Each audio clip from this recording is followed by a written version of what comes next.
Stephanie White, I will always lead with love. Love will always win.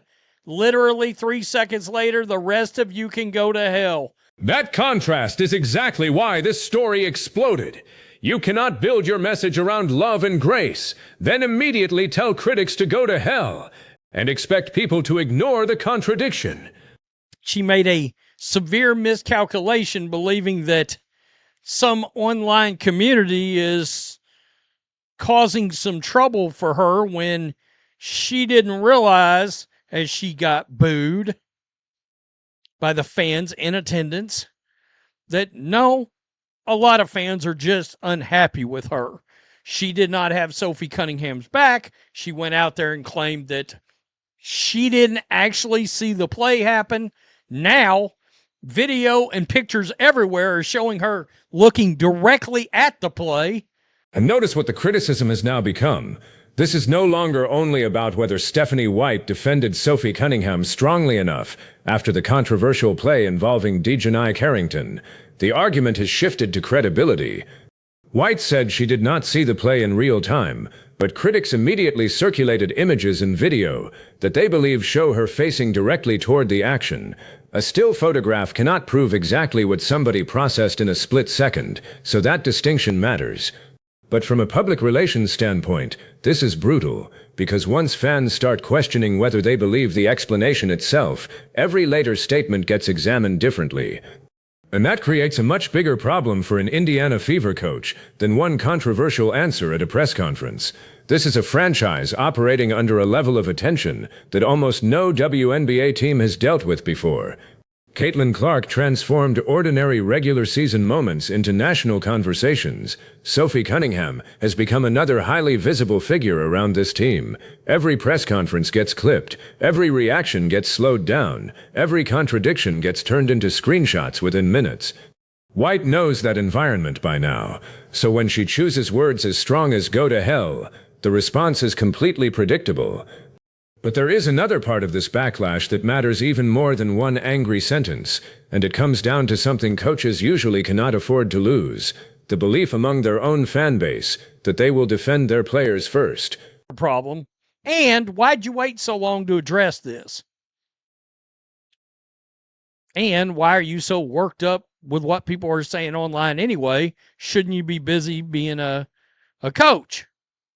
Well, she's getting absolutely blitz today, and I knew she would. As soon as that came out of her mouth, I was like, oh, she's gonna get destroyed. She thinks whatever backlash she's been seeing was an issue. She hadn't seen nothing yet. You're telling your paying customer to go to hell. That is the real pressure point. The commentator's argument is that White underestimated how much of this criticism was coming from actual Fever supporters, rather than some vague online faction.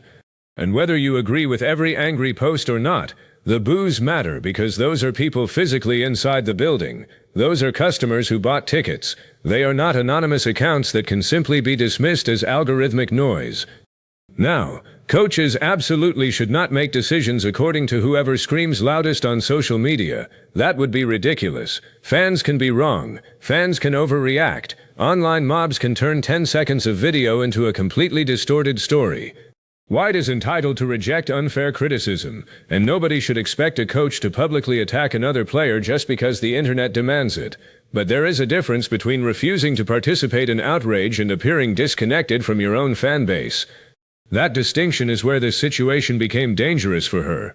If people already believed she failed to defend Cunningham, telling those same people that they can go to hell does not persuade them they misunderstood you. It convinces them you resent them for asking the question. Seriously, fire Stephanie White. The worst look in the world right now is the Indiana Fever coming out. I mean, at this point, if the Pacers wanted to get rid of Stephanie White, they'd have to fire the president too. The team president backed these comments. It seems unimaginable. Remember, fans, Stephanie White didn't see the attack on Sophie in real time. There she is standing right there. There she is right there. This was a predictable Stephanie White performance. She needs. And now the reaction has moved from disagreement to demands for organizational change. Fire Stephanie White. She needs to resign. Those are fan reactions, not official fever statements, and they should be treated that way. Social media is not a scientific poll of an entire fan base. Still, when the same criticism starts appearing under unrelated team posts, during games, and across multiple communities, management cannot pretend there is no reputational issue. The interesting part is what fans are actually attacking. Some are angry about the original Cunningham situation. Some are angry about the explanation that White says she did not see the play. Others are focused almost entirely on the "go to hell" remark. Those are three different controversies that have now fused into one. And once that happens, fixing the problem gets harder. An apology for the wording does not settle the Cunningham debate. Explaining the play does not erase the insult. Winning a game may quiet everything temporarily, but it does not restore trust by itself. This is why the next few moments are important. Because there is a version of White's position that is completely defensible. Coaches should not be bullied by social media. They should avoid escalating controversy, and they should lead with perspective instead of rage. But the problem is that her own wording gave critics the easiest possible response. Fever, please do us all a favor, and the club as a whole a favor. Do not allow her to talk, please. The more she talks, the more people dislike her. Absolutely. I guess telling everyone else to go to hell somehow constitutes grace and kindness. There it is. Love, grace, and kindness versus go to hell. Once those two ideas are placed beside each other, White's critics barely need to make an argument. The contradiction becomes the meme. That does not mean everything being said about her is fair. Some of the reaction in the source material goes far beyond criticizing basketball decisions and veers into personal attacks, ideological assumptions, and speculation about motives that cannot be established from the evidence presented. Those claims should not be confused with the stronger criticism, because the stronger criticism does not require guessing what is inside White's head. You can stay entirely with what happened publicly. A Fever player took a controversial hard foul. White initially defended the opponent's intent, saying she did not believe the contact was deliberate. Critics thought she should have centered Cunningham instead. White later faced sustained backlash. She discussed trying to lead with grace and kindness while also saying everyone else could go to hell. That is enough material for a serious debate without inventing hidden conspiracies. And if you are Indiana's front office, that should actually worry you more. A controversy is easier to dismiss when the loudest criticism depends on speculation. It is harder when people can simply replay your coach's own words. Internet lives forever. Nothing is really deleted. What are you lying? Quote, I didn't see the play in real time. It's a terrible look. Nobody's buying this at all. I didn't see it in real time. Also, Stephanie White, right there, she's getting worked. Now we get back to the disputed visual evidence. White said she did not see the play in real time. Critics point to footage showing her nearby and apparently looking toward the court. But seeing the general action and clearly seeing the exact point of contact are not automatically the same thing. Anyone who has watched a live sporting event knows how quickly these plays happen. So the fairest criticism is not, this image proves she lied. The image alone cannot prove that. The better question is why White's explanation failed so badly with the audience. If you know people are questioning whether you witnessed the foul, saying only, I didn't see it in real time, leaves an enormous vacuum. Did you review it afterward? What did you think after reviewing it? Did you speak privately with Cunningham? Did you believe the foul deserved additional discipline? What standard do you apply when one of your players takes dangerous contact? Those answers could have separated what White saw initially from what she concluded later.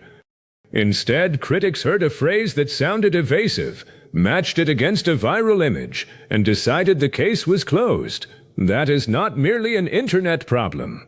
Communication is part of coaching when you lead one of the most scrutinized teams in professional basketball. Performative outrage, the leftist theater kids can't help themselves. Everybody else can go to hell. Yeah, that is love, grace, and kindness. Maybe she should follow her projected words. Fact is, she did not stand up for her player. And this is where the argument becomes much more basic than politics, identity, or social media factions.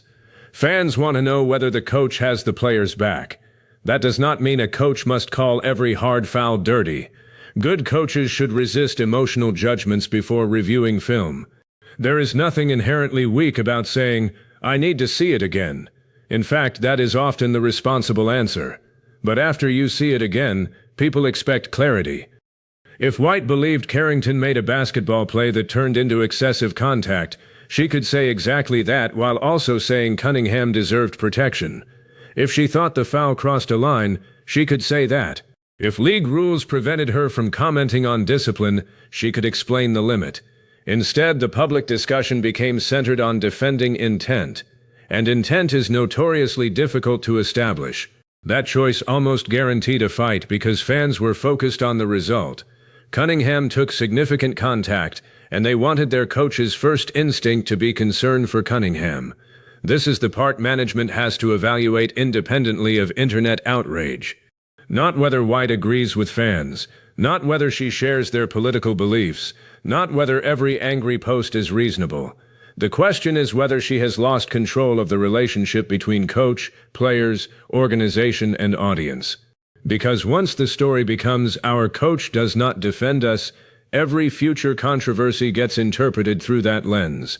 I believe, and I have thought, that it was in direct retaliation to Sophie Cunningham's comments supporting biological women. It was direct retaliation for that, in my opinion. I've thought that. Maybe listening to the people instead. Here the commentator goes further and offers an opinion about motive, suggesting the incident was retaliation for Cunningham's public position on biological sex and women's sports. That is an allegation and an interpretation, not something established by the material presented here. There may be social media context surrounding the players, but context is not proof of why a foul occurred on the court. That distinction matters because this story already has enough verifiable controversy without turning inference into fact. Once you claim somebody intentionally attacked another player because of ideology, you need evidence showing that connection. A hard foul, previous political disagreement, and a provocative social media post may create suspicion for critics, but suspicion and proof are not interchangeable. And this is where both sides of the debate keep making the same mistake. White's defenders can be too quick to dismiss every concern as online outrage.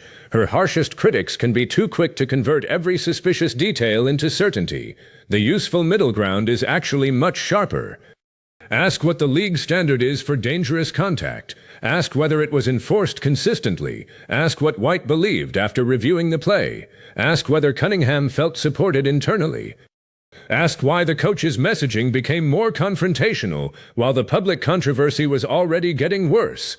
Those are questions with potential answers, and they bring us closer to the real reason the backlash has become so difficult for Indiana to contain. Grace, humility, and kindness will win. Now go to hell. She's a complete joke. How many times can you use "didn't see the play in real time"? Keep your eyes on the ball is the number one directive for coaches. The so-called online community is not trying to create any sort of narrative. This bitch failed to support her team and should not only be ashamed of herself. She should be fired. Because the online community framing may have been the biggest tactical error of all. When a public figure says an online community is creating a narrative, sometimes that is completely accurate. Coordinated outrage exists. Selective clips exist. People do remove context. And professional athletes and coaches deal with harassment that ordinary fans never see. But you have to identify what is false about the narrative. If critics say, you didn't support Cunningham, explain what you did privately or publicly that demonstrates otherwise. If they say you defended Carrington, explain why evaluating intent is not the same as choosing an opponent over your own player.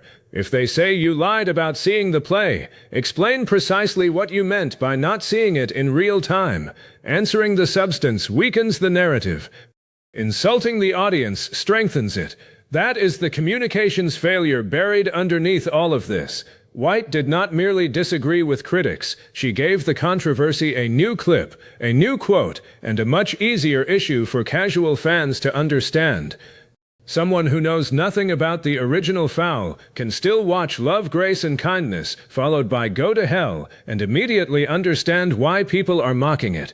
The controversy was complicated. White simplified it for her critics. Good. The Indiana Fever put up this post about Caitlin Clark's 29th double-double. And here we are. Fire Stephanie White. Your coach lied to everybody, caught in 4K. Issue an honest, humble apology or go to hell. Quote, I didn't see it. She's getting destroyed. She's getting worked. And look where that leads. The team posts about Caitlin Clark's basketball accomplishment, and according to the source, replies immediately turn into another referendum on the coach. That should get the organization's attention. Teams spend enormous effort trying to control what their social channels are about. A Caitlin Clark performance post is supposed to generate highlights, celebration, statistics, ticket interest, and sponsor value.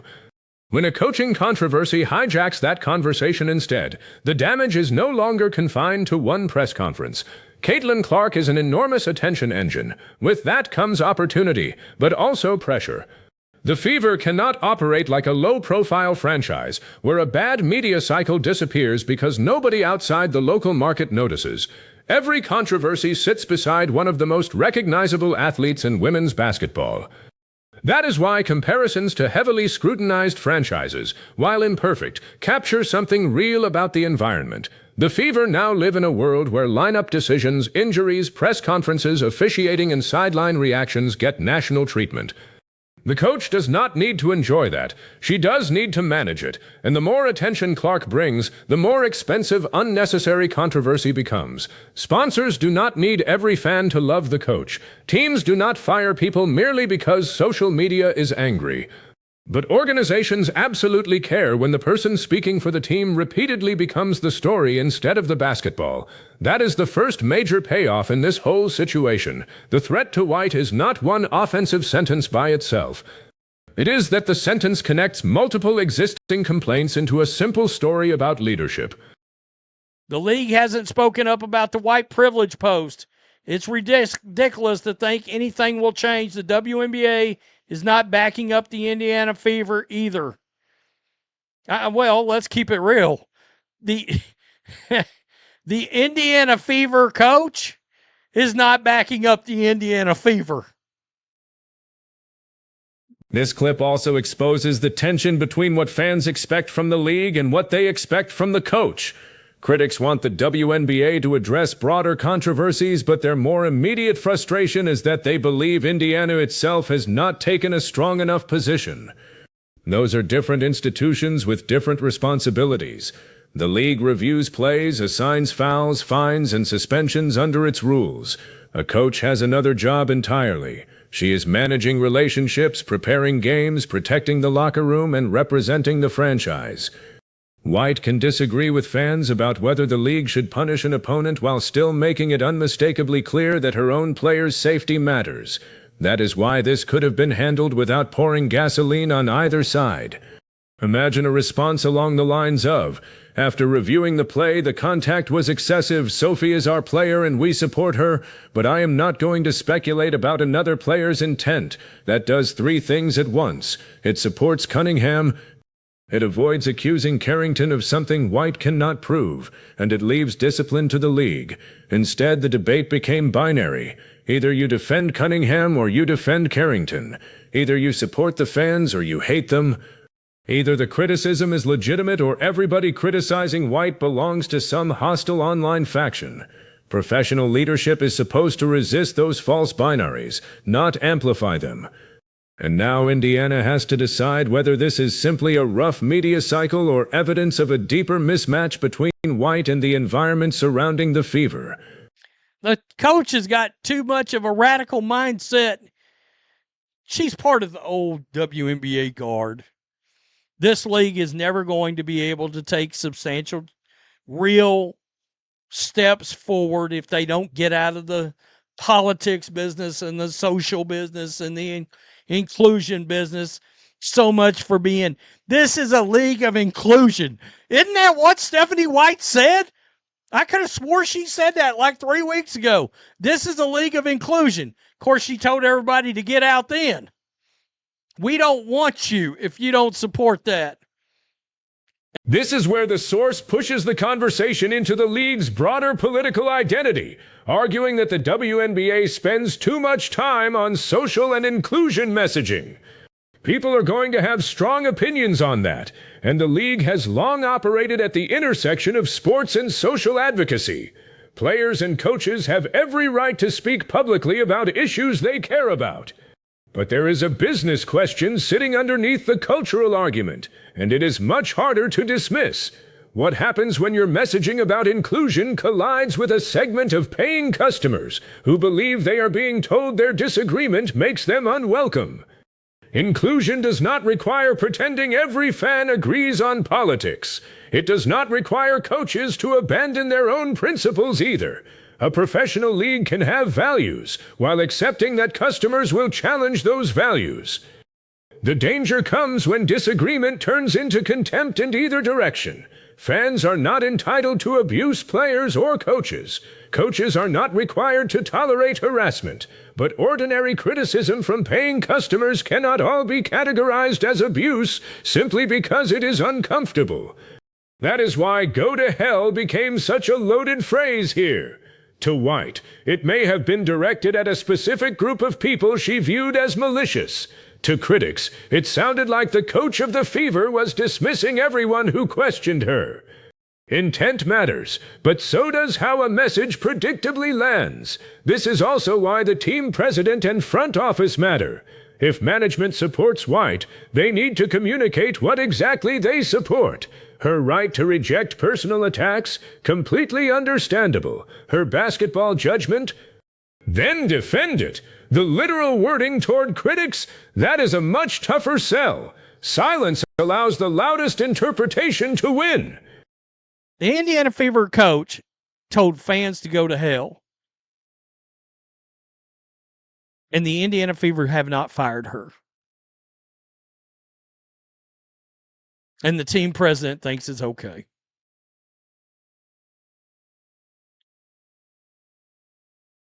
That's some kind of a professional sports organization.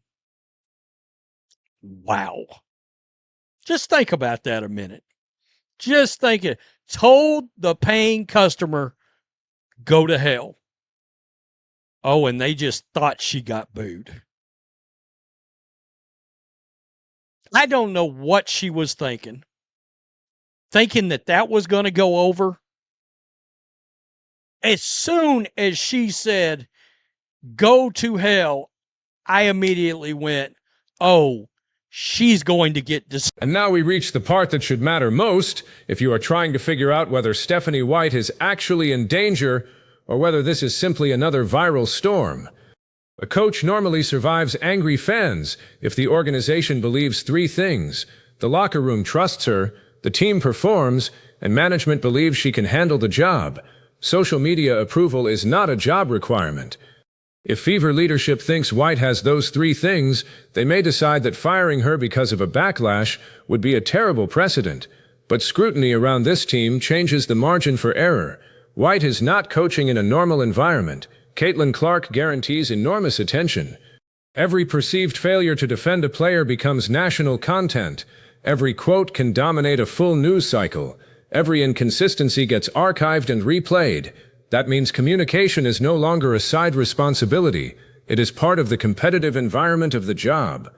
And this is the real cause behind why one sentence hit so hard.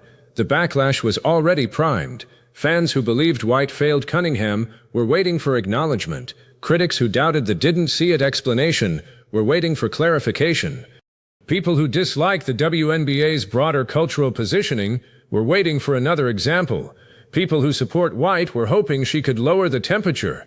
Then she handed every group the same 10-second clip. That is why the reaction feels bigger than the words alone. The words landed on top of several unresolved disputes at exactly the wrong moment, and there is still a path out of this that does not require some theatrical firing or an endless public feud. White could simply clarify who she was addressing, acknowledge that the phrasing overshadowed her point, state clearly where she stands regarding Cunningham, and then move back to basketball. No ideological surrender, no fake apology, no pretending every criticism is valid, just precision. If she refuses to do that, then every future question becomes harder, because the media will no longer be asking only about basketball. They will be asking whether the fans trust the coach, whether the coach trusts the fan base, whether the organization backs her, and whether the locker room views the entire controversy the same way she does. And eventually that becomes exhausting for everybody. The Fever have a rare opportunity. They have extraordinary visibility, enormous audience interest, and players people care passionately about. That should be an advantage, but visibility magnifies mistakes just as quickly as it magnifies success. So the choice for Indiana is bigger than whether one quote was offensive. They have to decide what kind of organization they want to be when pressure arrives. Do they believe Stephanie White is the coach capable of leading this team through the most intense spotlight in the WNBA, and therefore they stand behind her while demanding better communication? Or has this controversy exposed a disconnect serious enough that they need a different voice leading the franchise? And for White, the choice is even simpler. Keep fighting the audience over who is allowed to criticize you, or answer the legitimate questions so clearly that the controversy has nowhere left to go. Which side are you on? Is Stephanie White being unfairly targeted by a furious online crowd, or did she create this crisis herself by mishandling the Cunningham controversy and then insulting the people demanding answers? Drop your position in the comments, hit like if you want more breakdowns without the spin, and subscribe because this Fever story clearly is not finished yet.